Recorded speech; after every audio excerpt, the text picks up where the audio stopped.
friends দেখিব পাইছেনে একদম চাওক বতৰটো কেনেকুৱা একদম বেয়া মানে একদম ড্ৰাই ৱেডাৰ চাৰিওফালে এনেকৈ চাওক এই বতাহবিলাক বৈ আছে দেখিছেনে একদম ড্ৰাই ৱেডাৰ যিটো ফাগুনৰ যিটো পচুৱা বতাহ হয় এই পচুৱা বতাহ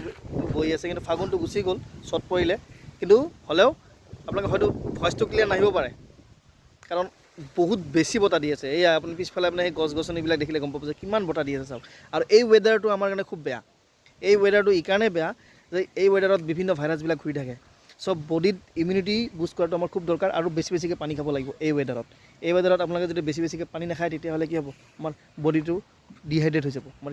কিডনিটো ডিহাইড্ৰেট হৈ যাব তো বেছিকৈ পানী খাওঁ আৰু ইমিউনিটি বুষ্ট কৰা জাতীয় বস্তুবিলাক বেছিকৈ খাওঁ আমাৰ বডিটো যাতে ইমিউনিটিটো বুষ্ট বেছিকৈ হয় আৰু ইমিউনিটি বুষ্ট বেছি হোৱাৰ